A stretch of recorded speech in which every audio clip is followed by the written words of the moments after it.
judging by your asset allocation at the moment, you're not big on the banks, Italian or otherwise.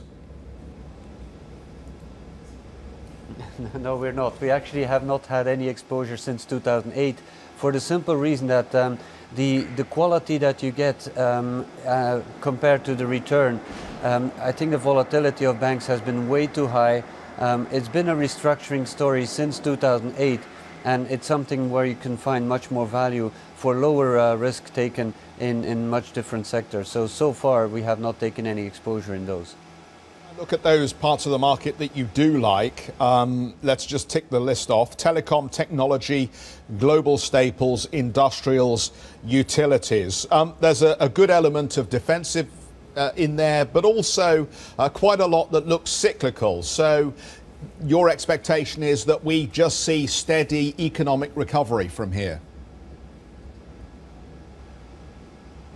I think it is. If you would look at the economic growth volatility, that has come to a very low, albeit that the growth has been very low as well.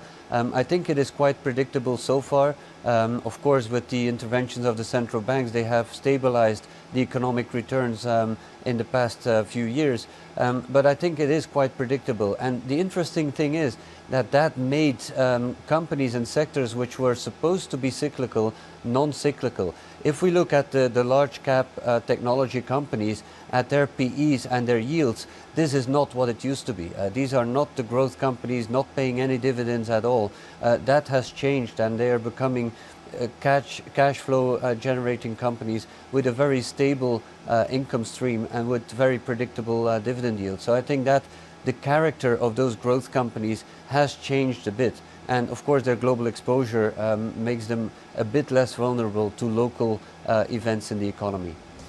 Bruno, one question with respect to cyclicals. If you look at the mining sector, for example, or other cyclicals, one of the issues has been excess capacity and some of the deflationary pressures, and that has ultimately led to massive cut in capex and investments. Aren't you worried that growth ultimately is not there, and companies rely on financial engineering, buyback, etc., to generate returns, which obviously is less quality?